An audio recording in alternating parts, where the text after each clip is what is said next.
Hey guys, it's Charge and Hainer present Zoom the TBT. We wanted to update the bracket. We had a little bit of news today. 64 becomes 24, and it was a very stressful day. Charge, anything you want to mention as we start off? Yeah, no, excited to kind of put this emergency Zoomcast out for everybody. So we're going to walk you through kind of how the 24 team could look. A few disclaimers before we get started is obviously we are not the TBT selection committee. Yet. Yet. We're fans having a good time, want to have some dialogue around the TBT and engage with the folks out there. It's for fun, so don't take it personal. I have nothing against your team or your players, except for maybe one or two of y'all. But for the most part, we love you guys and have a lot of respect for the teams and the GMs out here playing in the TBT. You said y'all. That's pretty funny. I've rubbed off on you. Yeah, a little Southern thing going on. Obviously, best information available. We take a lot of pride in putting out the best information we have, seed things as accurately as we can, but it's all based on best information available. Obviously, things change as players get added. Yeah, Big X had Caleb Wesson tonight, so obviously we didn't bump them, but definitely should get a bump. Where they have the tournament may impact some teams. Can they get there? Can they travel? Free agents are going to be running amok, and obviously things change. So we're going to go our best stab at it as of tonight. And, of course, the world could also end, obviously. Why don't you run through the assumptions we made, Charge? Yeah, so the assumptions, obviously, we hear things out there, what's happening. Obviously, the 24 teams is the big news. So what we're going to do is we're going to seed the teams 1 through 24, and we're going to place them into 4 6-team pods. So we're going to have our 9 through 24 teams playing first-round games, and those will feed into the first-round buys, which are going to be seeds 1 through 8. So you'll have 4 6-team pods that we're going to place the teams into as we click through each pod. And the team selection criteria, we actually used some different things on how we selected them. We based on talent of roster, the fan base, reliability, and narrative. So a talented roster example would be like Team Hines always brings a loaded roster. So that's something you would need. A loaded roster helps you. Having a strong fan base, nothing's bigger than the Bayheim Army. If you have a big fan base, it's likely that just the eyeballs, this is a business, so TBT might select you. Reliability, the primetime players always come to play. Being a known quantity, competing, and just doing a professional job in a tournament context is great when planning. And narrative, it helps to have a story. And is there a bigger story than, of course, the Kimchi Express, a lovable bunch of guys trying to make their next play? And with that, let's go into our 24. We're going to start with Pod A. And the overall number 1 seed would be Carmen's Crew, the defending champs. The Ohio State alums looking for that $2 million check. They would play the winner of our 16-seeded Heard That, a group of Marshall alums looking to get that money versus a brand new team, the Hardfire, with a mix of Baylor and Michigan State grads fronted by Isaiah Austin. And Charge, where do you have on the other side of the bracket? Yeah, so taking a look at the 8 seed, we have Florida TNT, and a friend of the Zoomcast been on before, just loaded with talent like Purcell and Blakeney, and they're going to bring a great squad again. And they're going to be playing the winner of 9, which is the Stillwater Stars, this great group of Oklahoma State alumni. And if this doesn't tell you how deep this tournament is this year, number 24, Gale Nation, who shows up every year, competes hard. Steve Burt, phenomenal player. Love watching him every season. And that kind of gets us our roundabout seedings for Pod A. Yeah, I mean, that's our last team in, by the way, which tells you how insane this 24-team tournament's going to be. Okay, going to the Pod B, we've got the 4-5 pod. We're going to start with the 4 seed by West Virginia, with West Virginia alums. They'll play the winner of 13-20, which is Team Challenge LS, a former Final Four participant, and Team 20. We just taped with them tonight, the Power of the Paw, and a bunch of Clemson alums. Charge, what's the other side of Pod B look like? Yeah, so the number 5 seed Red Scare. So this team here, bringing back the majority of their core, adding some youth, and they're still going to keep building. Just phenomenal team. They're going to be running up and down the court and ready for that first round bye. And they'll play. They'll play Iowa United. So, once again, another guy we've had on the Zoomcast. And they have an announcement coming out tomorrow. So they have a legend of the game that they'll be announcing tomorrow. But just between Garrett and McGee, solid scoring team, watch out for Iowa. And they'll be playing for the right to fight the Red Scare. Brotherly love. So this team here, can they do it against Cuse again if they cross the Cuse paths? Killers? So Elite Eight team last year, same core, added some people, but amazing pod here. And Challenge ALS just announced Tyrese Rice today, so they're getting even better. And look at the teams here. I mean, just you can slice it any different way, but the talent from top to bottom in these 24 teams is nothing like we've ever seen at TBT before. Absolutely. It's so tough to seed these teams, and we're already halfway through. It shows you how tight the field is. Pod C, we have the overall number 2 seed, the Army of Boeheim, Boeheim's Army, the Cuse alum, always a deep run, always a competitive team. They'll play the 15-18 winners, 15 seeded Tampa 2020. Dangerous. You might as well just start to call them an Auburn alum team. Those colors really have to change. Against Big X, a mix of all the alums from Big Ten schools. A dangerous and deep team that, as Charge mentioned, might be underseeded. As we're taping this, they've added some depth. And that takes us over to the number 7 team on the other side of the bracket, Team Washington. So these guys were studs right from the beginning with Roten and Dentman and Selby. And, I mean, they just got a stable of studs. And oddly enough, Nate Robinson playing for Team Hold That. What? I don't get that one, but Team Washington is going to be loaded. Nate Robinson or not, this team's going to look really good in the 7 seed and getting that bye. And they're going to be playing the winner of the 10 and 23 game. Good old Eberline Drive. So these guys have transformed that group of friends into a powerhouse team. Obviously, a lot of roster decisions still to make, but their core, they got the 2 JPs on there. Kaiser Gates, they're looking as good as ever. And the Team 23 is going to be the Jackson, Tennessee underdog. So obviously, Barford put a team on the shoulders and take them as far as they need to go. They were set to host a site, which was going to be really special for that city after making that nice run last year, well-deserved. And so we got them slotted at number 23 in our 2014 bracketology. And frankly, they wouldn't want a higher seed. They'd prefer to be seeded down there because that's where they win out of. As an 8th seed, they were the first 8th seed to make the Elite Eight last year. And frankly, they're still a good team. So putting them down here is basically just playing the cards right. Again, looking at this is a Final Four level pod, showing how difficult it is. I mean, you're looking at just a great, great roster of teams. Do you think the Nate thing is really going to screw with Team Washington a little bit, though? I was really surprised. I mean, Charge, did that surprise you today?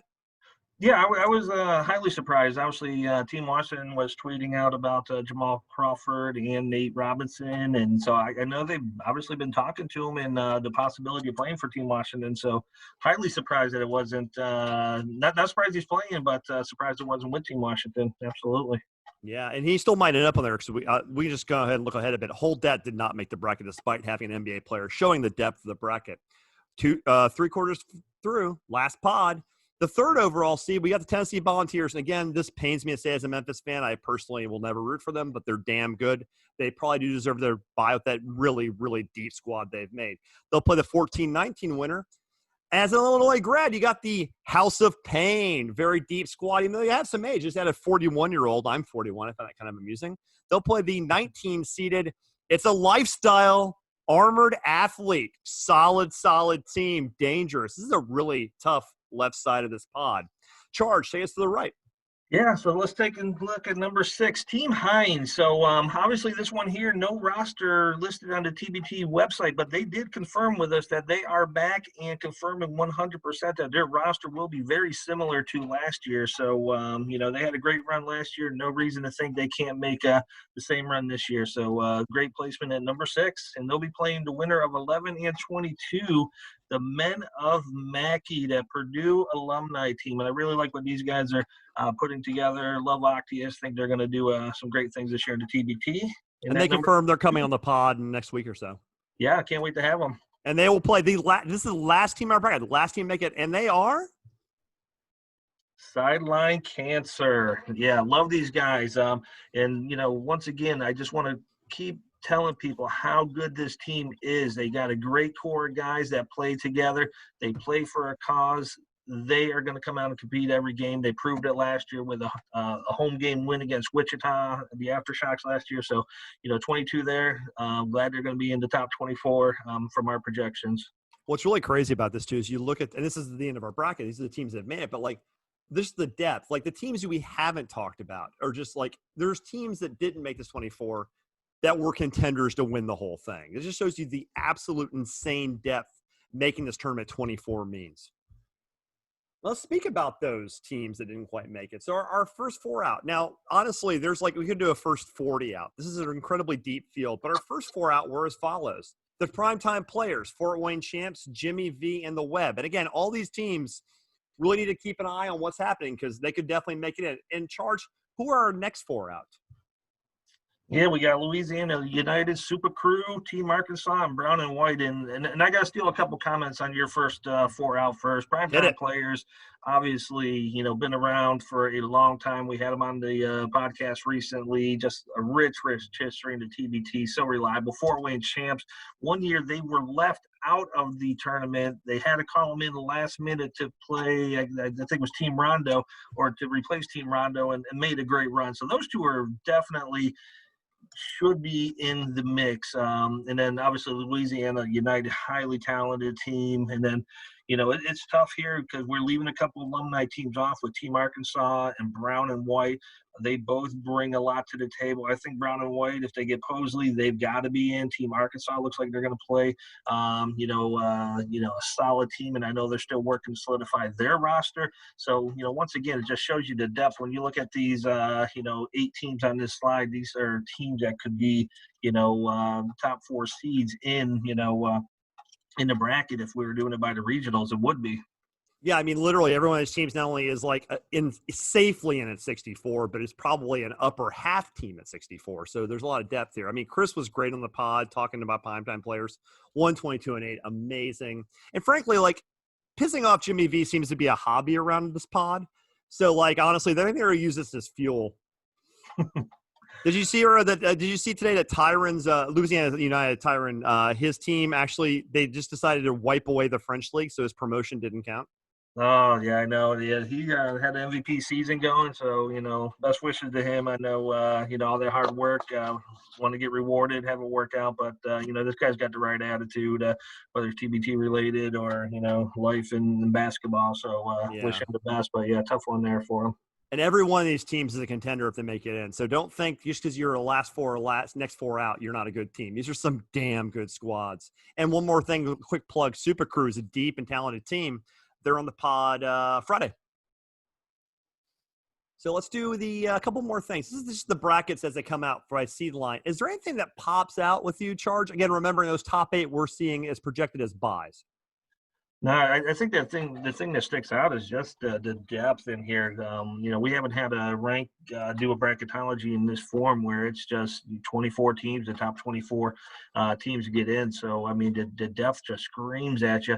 And when you look at the difference, I mean, Challenge AOS as a 13, they could easily be a top 4 team, with the additions they had. Big X at 20 or 18 rather, added Caleb Wesson, could easily move up. Tampa 2020 is working on their roster. So things are still evolving, and it's just, like I said, going to be a phenomenal year TBT. I know, best intentions was to have 64 teams, but hats off to TBT for, putting the player safety and their own safety at a premium. If you're going to do a tournament, you got to do it right and keep the safety in mind. So, I think everyone's grateful to have a 24-team tournament, but man, like you said earlier today on Twitter, it's going to be a heck of a conversation in the selection room when it comes time to drill these things back down to 24. Yeah, I've literally never felt bad for the selection room in the NCAAs, and I kind of do today. Trying to do this was an absolute nightmare. Charge and I have actually been kind of like taking some breaks from our day jobs to talk about this all day, and it's been a complete disaster. Even though, by the way, just a quick shout, I still have no sympathy for the NCAA over the Wiseman thing. So, the $11,000 in the Memphis thing, they can still go to hell. That's besides the point. That's not here nor there. We want to go beyond the 24 too, because frankly, there's a lot of teams that probably won't make the 24 or don't really have a legit chance who deserve a lot of love. And frankly, we should talk about that. I mean, starting off, of course, teams that affect the bracket, and there is the elephant in the room. There's some teams that haven't declared that they declare we'll start bumping teams. And you got to start with the 4-time champ overseas elite. I mean, if they declare they're in, I don't want to even beat around the bush, and they're clearly a top 2 seed if they get in. But the reality is they haven't declared yet, so we didn't put them in the bracket. But they're the elephant in the room. In Charge, there's a whole lot of other things worth considering. Yeah, so obviously you guys can see what's on the screen there, but we left Aftershocks off of this seating. If they put in a team, they're definitely going to be in. They were set to host the Wichita Regional. They've been pretty much dead silent on their social media, and so we just didn't have enough information to really see these guys in any form or fashion. Marquette, obviously going to be a team that gets a bye if they get in. What we're hearing is they will likely get into the tournament, and then the rest of the folks, CP3, Ram Nation, I don't really see them getting in based on what I've heard and seen. Colorado, I think, is a 50-50. And then Team Fredette, like I mentioned this one before, I think they're going to surface again at some point. The one thing that we didn't put on here, we don't have a logo. TBT teased that the GOAT team, and so I think that's going to be an interesting one as it plays out, as we're getting really close to the wire for the application process, and teams need to start getting ready for this round of 24. I think we'll be seeing news of that in the fairly near future. Yeah, I think teams, if they have guys they can start getting as free agents or start stealing from other teams, now's the time to start rating your teams, basically. Start consolidating, start, making moves. So some fan favorites and cloud bleachers. There's some teams that we just want to call out. These are some teams that these were the tough cuts. These are the teams that we hated cutting. Kimchi Express, these are two of these are friends of the pod. Kimchi and Team 23 have both been in here. They belong in this tournament. Kimchi's improved greatly. I'm personally a Division III grad. It's always a great story to have. We are D3. So, it would not shock me to see them in the bracket because of the stories and the quality of teams. And, Vince, can you talk about the other two teams, especially mentioning Team 23, a friend of the pod? Yeah, no, Team 23, obviously, Mike's put together some solid teams and made some great runs in the TBT in the past. And this is one of these ones, definitely part of the TBT culture. And, is one of those teams that makes TBT special, where he kind of GMs and, has retooled teams over the years, and obviously announced Roselle today, and I believe he's going to have a couple more announcements coming in the near future. So we may be talking in another week or so about this not being a fan favorite, but leaking their way into the top 24. And then Showtime, obviously, get your popcorn ready. These guys are just fun to watch. They come out and play one of the originals. And so this is a tough one this year where, some of the TBT originals are going to be on that bubble and maybe out for the first year. So this is one of these ones that you really root for some path there, obviously as things develop, and TBT has to screen the teams based on reliability and trust, as well as some of the things we mentioned on the first slide. You never know. Showtime may work their way back up in there. Known quantity always comes to play. And again, get your popcorn ready. Any team on here would not be a shocker to make it in. There's some alumni teams that we don't have quite enough information yet about, or they're not quite complete. I mean, friend of the pod, Bearcat Jam, we're curious about. Team Utah's played a lot before. I mean, is there anything that sticks out of here? I'm always a little bit intrigued by an NAIA team personally. I find that really the advantage and interesting concept. Vince, what here kind of sticks out at you? Yeah, I think that the big one is obviously Castle Guardians, the Virginia Tech guys. And so, if they come out with a big time roster and really gauge that fan base, and I think that's got to be something that's considered. Team Utah, like I said, they got a lot of history and played a lot of years with the TBT as well. They kind of jumped in late, so we haven't, looked at them too deeply. But I think that's one of those teams that can come in and, if they put up a solid team. And I think that's going to be a location, if they're all on the West Coast and need to come to an East Coast for one region, it's hard to say if they'll make that move. They've always played out West. But, those are the two teams I think will get the closest looks off this slide. Vince, I think they're going to hold this at my house too, actually. So it's going to be the site. Awesome. I'm Nice, kidding, of course. Okay. Little apartment in Brooklyn. That'll work. Yeah. I can't even fit a Nerf hoop in here. Okay, veteran TB teams. Now, this I would call the crying slide. I'm just going to play it because these are all teams that have every blowout tournament. And just look at this. Just look at what a disaster of having that. Look at these teams. There's 15 TBT wins on here. There's semifinalists. There's guys that have won games. There's guys that have gone deep. I mean, Vince, this is the most painful slide in the whole bracket, isn't it?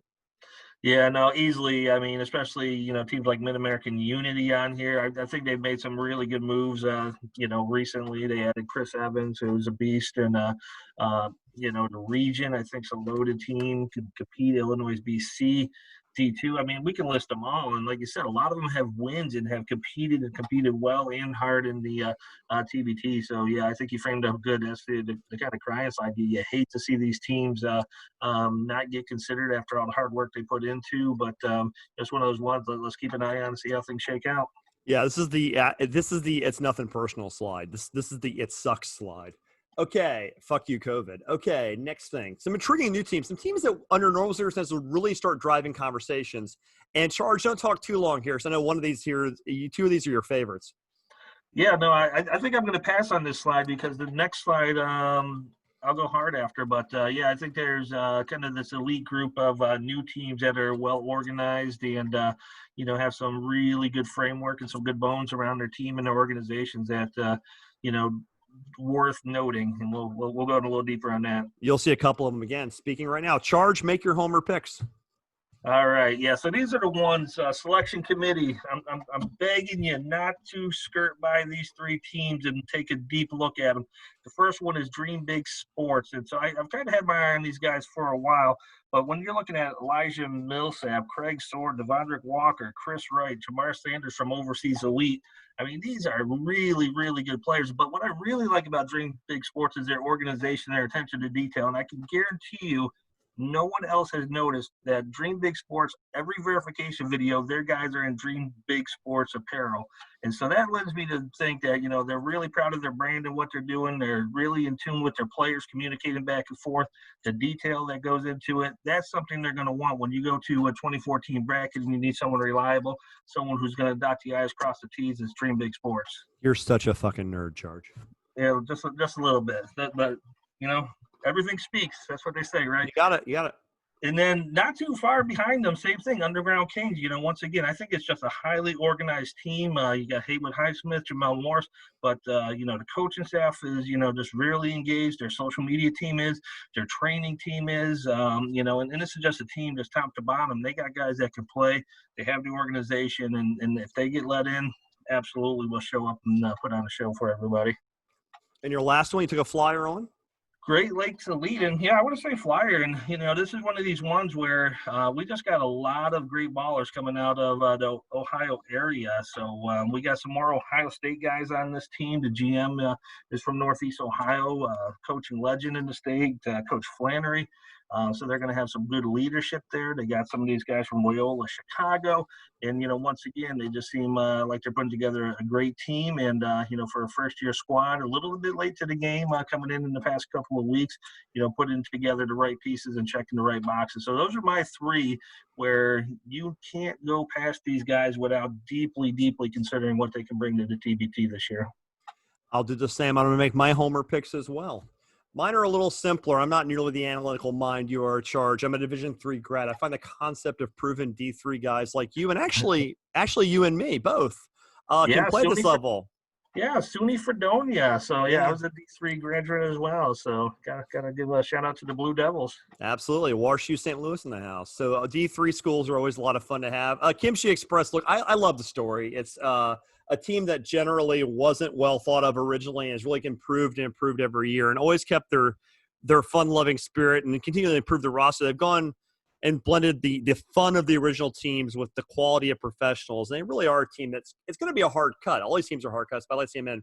This last one's a little under the radar, Blazers United. I've been talking to them a little bit recently.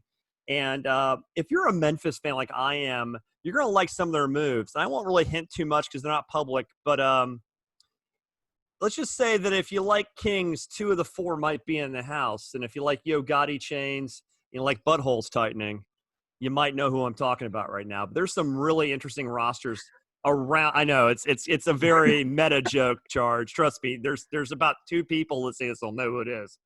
But if you want a Memphis alumni team in the bracket, the Blazers United would be a great place to go. And frankly, they need to rebrand as the Bluff City and just get it over with because their only shot at making it 24 is just to play the alumni card at this point. All right, Charge. That completes our thing. I'm going to bring up our picture just so people can actually see our faces. Not that they really want to. So that was a lot of fun. This is a stressful day, right? Yeah, no, obviously, I've been drinking all day. There you go. Blood, sweat, and tears into preparing for the tournament and, going from 64 to 24, was the reality. I think everyone thought, it was going to be a 32 team version of it. So people were prepared mentally, but when the reality hits, I already saw a couple teams on the bubble say they're getting ready for 2021 and understanding that this year is not going to be the year for them. But, I've been encouraged by how optimistic everyone is. Everyone we're talking to is, geared up, ready, even though it's going to be 24 one site. They think they can get in. They think their players are bought into the process and the safety guidelines that they put out there. So, tough day, but like I said, the TBT community's, resilient one and a positive one. Yeah, it'll be interesting to go because some people will be able to go, some won't. But still, it's gonna be an interesting year. I'm really a lot of shout out to the TBT team for making this possible because we really could use some basketball right now. And I think this has been a really interesting day looking at like just how deep the field is because every team we showed on a slide really belongs to the tournament. This is easily a deep 64 team tournament. 24, the cuts were just painful as all living hell. Yeah, no, you're right about that. And, before you close us out, just thanks everyone for tuning in to Zoom to TBT podcast. Me and Hayner put this together earlier in the year. Just wanted to get together and talk about the TBT, the teams, the characters, the folks participating. And it's been nothing but a blast. So, hopefully you guys are enjoying the episodes and appreciate everyone giving up their time to GMs, to players to be part of it. We're not fucking done yet. We got one coming out tomorrow. We're taping some more this weekend, so we're not done. But so that's not a coda of we're quitting, obviously. Oh no! Just a thank you. We're gonna keep plugging away. So as long as you guys keep tuning in, we'll keep getting people on and putting out some content. Okay, Charge. Always a pleasure. Talk to you soon, buddy. And this was Zoom the TBT with Charge and Hayner presenting the 24 team abbreviated bracketology at 5/27/20, going up on the web and as soon as I can get uploaded. Bye, guys.